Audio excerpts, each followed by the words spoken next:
हाय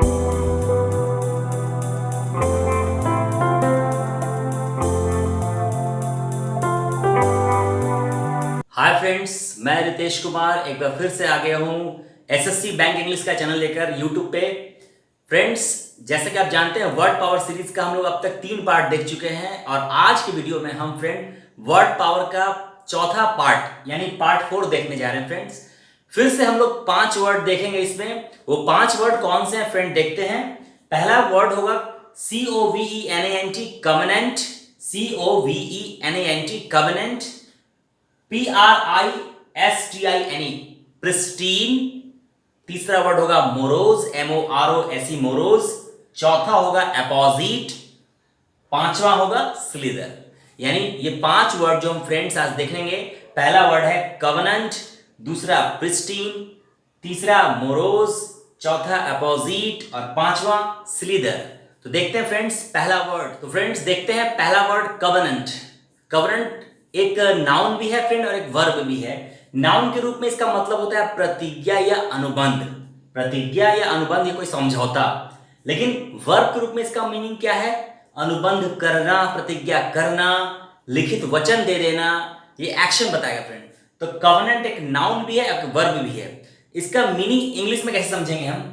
अ signed written agreement between 2 और मोर parties, 2 या 2 से अधिक पार्टियों के बीच, 2 या 2 से अधिक लोगों के बीच, कोई टीम या किसी देश के बीच कोई लिखित जब अग्रीमेंट होता है तो उसको हम कवेनेंट बोलते हैं। कवेनेंट का सिनोनिम नाउन और वर्ब मैं अलग अलग दिखाया हूं फ्रेंड्स आपको, नाउन और वर्ब अलग अलग। तो कवेनेंट अगर नाउन है तो उसका सिनोनिम क्या हो सकता है? Accord, alliance, bond, treaty. ये सब एग्जाम में आपको आ सकते हैं फ्रेंड्स।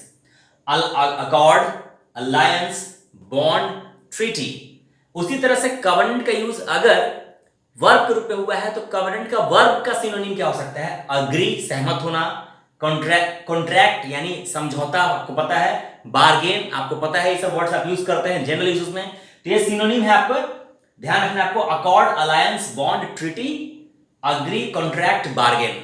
उसी तरह से अगर हम एंटोनिम की बात करें तो कवेनेंट का मतलब होता है अनुबंध करना, समझौता करना के सेंस में। तो एंटोनिम क्या है इसका? देखिए उल्टा है इसका। कॉन्फ्लिक्ट यानी कलह, विवाद, डिसएग्रीमेंट यानी समझौता नहीं होना के सेंस में, डिस्कॉर्ड यानी विवाद, कलह, कॉन्ट्रास्ट, डिसएग्री। तो वर्ब के रूप में इसके 2 एंटोनिम है, कॉन्ट्रास्ट और डिसएग्री। और नाउन के रूप में इसके 3 एंटोनिम में बताया हूं, कॉन्फ्लिक्ट, डिसएग्रीमेंट और डिस्कॉर्ड। ये सभी वर्ड्स आपको ध्यानपूर्वक बार बार सुनना है। वर्ड पावर का वीडियो आप अगर नहीं भी देखते हैं तो बगल में मोबाइल रख के आप सुनते भी हैं तो फायदा आपको होगा फ्रेंड्स एग्जाम के लिए। एग्जाम्पल देखते हैं इसके। Both the countries signed a peace covenant. इस एग्जाम्पल में मैंने कवेनेंट शब्द का यूज नाउन के रूप में किया है। नाउन के रूप में बोथ द कंट्रीज, दोनों देशों ने, साइंड अ पीस कवेनेंट, शांति समझौते पर हस्ताक्षर किया। After 10 years of bitter conflict, यानी 10 सालों की कड़वाहट के बाद। बिटर मतलब कड़वा, कन्फ्लिक्ट मतलब रिलेशनशिप में जो विवाद होता है, डिस्प्यूट होता है। 10 सालों की विवाद के बाद दोनों देशों ने एक शांति समझौते पर हस्ताक्षर किया। अब हम कवेनेंट का यूज वर्ब में देखते हैं। They covenanted with the landlord to pay the rent. They covenanted with the landlord to pay the rent का मतलब क्या हुआ? यहां पर कवेनेंटेड का यूज देखिए वर्ब के रूप में हुआ है।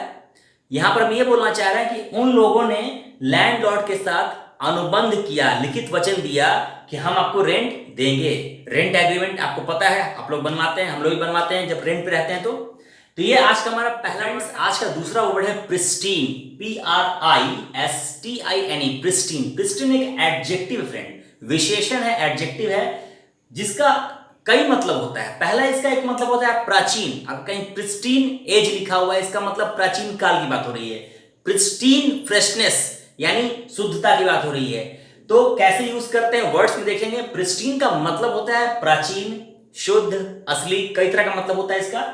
इसी तरह से इंग्लिश में बोल सकते हैं belonging to the earliest period, पहले के समय से बिलोंग करता हुआ कोई चीज, या ओरिजिनल के सेंस में देता है ये, या फ्रेश, नॉट स्पॉइल्ड। स्पॉइल्ड मतलब बर्बाद, नष्ट हो गया हो कोई चीज अगर, बट ये नॉट स्पॉइल्ड है, इसका मतलब प्रिस्टीन नॉट स्पॉइल्ड को इंडिकेट करता है। इसके सिनोनिम क्या हो सकते हैं फ्रेंड्स? फ्रेश, अनऑल्टर्ड यानी जिसमें कोई बदलाव ना हुआ हो, बिल्कुल ओरिजिनल हो, अनब्रूज्ड यानी जिसमें कोई खरोच नहीं आई हो, ब्रूज मतलब खरोच होता है, अनब्रूज्ड मतलब कोई खरोच नहीं, बिल्कुल सही शुद्ध। इमैकुलेट एक बहुत ही पॉपुलर वर्ड है, इमैकुलेट का मतलब शुद्ध और असली होता है, इमैकुलेट पाप रहित, शुद्ध। तो इमैकुलेट का मतलब प्राचीन नहीं होता है फ्रेंड्स, ध्यान रखेंगे आप। ये पूरा सिनोनिम इस पूरे को फॉलो कर रहा है, प्रिस्टाइन के कई मीनिंग को फॉलो कर रहा है ये। तो इमैकुलेट मतलब साफ सुथरा, बिल्कुल ओरिजिनल के सेंस में। एंटोनिम क्या हो सकता है? प्रिस्टीन का एंटोनिम ब्लेमिश्ड यानी कलंकित के सेंस में, डिफेस्ड यानी बुरा, बदनाम, कलंकित के सेंस में, सलिड गंदा के सेंस में, स्टेल बासी के सेंस में यूज करते हैं आप लोग। तो ये एंटोनिम है फ्रेंड। इसका सिनोनिम क्या है? आप फिर सुन लीजिए। प्रिस्टीन का मतलब प्राचीन, शुद्ध या असली, और प्रिस्टीन का सिनोनिम है फ्रेश, अनऑल्टर्ड, अनब्रूज्ड, इमैकुलेट। उसी तरह से इसके एंटोनिम हो सकते हैं ब्लेमिश्ड, डिफेस्ड, सॉलिड, स्टेल। ये जितने एंटोनिम्स और सिनोनिम्स हम लोग चर्चा करते हैं वीडियो में, इसको आप जरूर याद रखें। कम से कम इससे तो आपका 90% क्वेश्चन मैच हो जाना चाहिए, मुझे जहां तक मेरा एक्सपीरियंस है फ्रेंड्स। देखते हैं इसके example. Last weekend we had explored a pristine forest. अब ये प्रिस्टीन फॉरेस्ट का मतलब ये किस बारे में बात कर रहा होगा? ऑब्वियस ये प्राचीन, ये काल की बात कर रहा है। ऐसा फॉरेस्ट में हम लोग एक्सप्लोर किए जो बहुत ही पुराना जंगल था। So last weekend we had explored a pristine forest. He was wearing a pristine white shirt. अब यहां पर ये प्राचीन का मीनिंग नहीं दे रहा है फ्रेंड, यहां पर ये शुद्ध, ओरिजिनल, फ्रेश का सेंस दे रहा है। यानी he was wearing a pristine white shirt, यानी उसने बिल्कुल साफ सुथरा, शुद्ध, बिल्कुल चमकता हुआ व्हाइट शर्ट पहन रखा था, बिल्कुल ओरिजिनल, किसी तरह गंदगी नहीं था शर्ट पे, बिल्कुल नॉट स्पॉइल्ड था वो शर्ट। तो फ्रेंड्स आज का हमारा तीसरा वर्ड है मोरोज, MOROSE, मोरोज। मोरोज का मतलब फ्रेंड्स बहुत सारा मीनिंग देता है। मोरोज भी चिड़चिड़ा, उदास, रूखा। मोरोज आखिर है क्या पार्ट्स ऑफ स्पीच में? तो मोरोज एडजेक्टिव है फ्रेंड।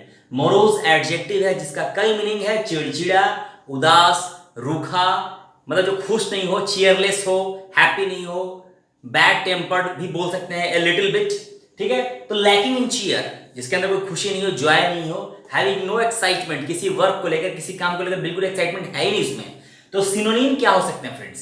ब्लिक मतलब रूखा होता है, डिस्पॉन्डेंट उदास होता है, डिस्कॉन्सोलेट उदास, डिस्मल बिल्कुल जो उदास बैठा होता है, सरली SURLY सरली मतलब चिड़चिड़ा, उदास, रूखा, कई सारा मीनिंग देता है मोरोज फ्रेंड्स। तो सिनोनिम भी उसी हिसाब से कई सारे हो सकते हैं, ब्लिक, डिस्पॉन्डेंट, डिस्कॉन्सोलेट, डिस्मल, सरली। उसी तरह से नेक्स्ट जो है एंटोनिम। एंटोनिम जस्ट उल्टा है इसका, जॉयफुल खुशी से भरा हुआ, ब्लीथसम खुशी से भरा हुआ, प्रसन्न, मर्थफुल, मर्थफुल का मतलब भी वही होता है खुशी से भरा हुआ, चीयरफुल। सो जॉयफुल, ब्लीथसम और मर्थफुल ये सब इसके एंटोनिम है फ्रेंड। अब हम देखते हैं कि मोरोज को सेंटेंस में यूज कैसे करेंगे। He became morose when he was rejected by the company. He became morose when he was rejected by the company. जब उसे कंपनी द्वारा निकाल दिया गया, वह उदास हो गया, वह रूखा हो गया, वह चिड़चिड़ा हो गया, या मतलब उसका हैप्पीनेस खत्म हो गया, इस तरह से बोला जा रहा है सेंटेंस में। He became morose when he was rejected by the company. उसी तरह से she looked morose, वह उदास दिखी, she looked morose, वह उदास दिखी, after losing the final match, final match हारने के बाद वह उदास दिखी, शी लुक्ड मोरोज। तो मोरोज का यूज हम इस तरह सेंटेंस में कर सकते हैं फ्रेंड्स। ये इसके सिनोनिम है और इसके एंटोनिम्स हैं फ्रेंड्स। जो भी वर्ड्स हम पढ़ रहे हैं सभी एग्जाम ओरिएंटेड है, प्लीज इसको सुने जरूर। अगर आप नहीं भी देखते हैं, मोबाइल रख के आप बगल में जरूर सुने। देखते हैं फ्रेंड्स, आज का चौथा वर्ड है अपोजिट, APPOSITE। ये अपोजिट नहीं है फ्रेंड, अपोजिट मतलब उल्टा होता है, वो अलग वर्ड है, ये अपोजिट है। अपोजिट का मतलब होता है उचित, योग्य, तर्कसंगत, ठीक या सही, इस टाइप का ये मीनिंग दे सकता है सेंटेंस में जब आएगा। तो अपोजिट एक एडजेक्टिव है फ्रेंड्स। अपोजिट का मतलब उचित, योग्य, तर्कसंगत, ठीक, सही, इस टाइप से आ सकता है। हाईली सुटेबल और एप्रोप्रिएट या वेल सुटेड, जो किसी चीज को सूट कर जाए, ठीक लगे आपको, एप्रोप्रिएट लगे आपको, तो उसको आप अपोजिट भी बोल सकते हैं। जैसे सिनोनिम देखते हैं। सिनोनिम, पहला ही सिनोनिम है इसका एप्रोप्रिएट, वेरी कॉमन, आप जानते हैं। दूसरा इसका सिनोनिम है जर्मेन, ये बहुत इंपॉर्टेंट वर्ड है फ्रेंड। Germane, GERMANE, germane. तीसरा है पर्टिनेंट, तर्कसंगत, सही होता है, पर्टिनेंट मतलब सही होता है। रिलेवेंट, तर्कसंगत, आप जानते हैं। So synonym appropriate, germane, pertinent, relevant, आपको याद रखना होगा। एंटोनिम इसका जस्ट उल्टा हो सकता है, अनइंपॉर्टेंट, यूजलेस, ट्रिवियल मतलब बेकार, फ्रिवलस मतलब भी तुच्छ, ट्रिवियल फ्रिवलस मतलब तुच्छ, तर्कहीन, बेकार, ठीक है। तो ये सब इसके एंटोनिम है friends.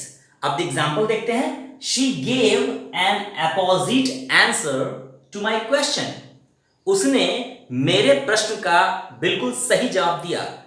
She gave an opposite answer to my question. Answer नहीं दिया, अपोजिट आंसर दिया, यानी बिल्कुल सटीक जवाब दिया, ठीक जवाब दिया, योग्य जवाब दिया, उचित जवाब दिया। The government should take an opposite step to check such malpractices. ये जो गलत काम हो रहे हैं, जो एग्जाम हॉल में या फिर जो भी नकल वगैरह हो रहे हैं, मैल प्रैक्टिसेस हो रहे हैं, उसको रोकने के लिए, चेक करने के लिए, चेक मतलब रोकना भी होता है फ्रेंड, चेक मतलब रोकना। गवर्नमेंट को एक अपोजिट स्टेप उठाना चाहिए। The government should take an opposite step to check such malpractices friends, आज का हमारा चौथा वर्ड था, लास्ट वर्ड है स्लीदर। स्लीदर का मतलब क्या होता है फ्रेंड्स? स्लीदर एक वर्ब है जिसका मतलब होता है लुढ़कना या सरकना के सेंस में। लेकिन स्लीदर वर्ड आया कहां से है? एक्चुअली जो स्नेक की चाल होती है जमीन पे, स्नेक जो जमीन पे चलते हैं उसको, या फिर पानी में जैसे वो चलते हैं, उसको हम लोग स्लीदर बोलते हैं फ्रेंड। स्लीदर का मतलब होता है मूव और स्लाइड एज स्नेक। स्नेक जो ग्लाइडिंग करते हुए आगे की ओर बढ़ते हैं, उसी को हम लोग स्लीदर बोलते हैं फ्रेंड। तो स्लीदर का मतलब लुढ़कना या सरकना होता है। वैसा कोई भी चलता है, जैसे सैनिक अपने छावनी वगैरह में चलते हैं, जब दुश्मन से लड़ाई होता है तब वहां पर चलते हैं, या फिर कोई भी उस तरह से रेंग के चलता है, लुढ़क के चलता है, सरक के चलता है, तो उसको स्लीदर बोलते हैं। सिनोनिम क्या हो सकते हैं फ्रेंड? क्रॉल हो सकते हैं, क्रीप हो सकते हैं, रीगल हो सकते हैं, ग्रोवेल हो सकते हैं। ये सभी चाल को डिनोट करते हैं फ्रेंड्स, ठीक है, लोकोमोशन को डिनोट करते हैं। तो यहां पर इसके सिनोनिम क्रॉल, क्रीप, रेंगना, सरकना के सेंस में रीगल, ग्रोवेल, ये सभी हो सकते हैं फ्रेंड। एंटोनिम इसका कोई अलग से खास इसका एंटोनिम नहीं बना है फ्रेंड, इसलिए एंटोनिम हम ले सकते हैं वॉक, चलना, रन, दौड़ना, असेंड, ऊपर की ओर चढ़ना, ये सब इसके एंटोनिम माने जा सकते हैं। एग्जैक्ट कोई खास इसका एंटोनिम नहीं है स्लीदर का फ्रेंड, बट स्लीदर का मतलब क्या होता है आपको ध्यान रखना होगा। और स्नेक के सेंस में, सांप के सेंस में इसको यूज करते हैं हम लोग generally. The snake slithered through the garden, snake जो है गार्डन की तरफ बढ़ा। स्लीदर्ड थ्रू मतलब गार्डन की ओर गया।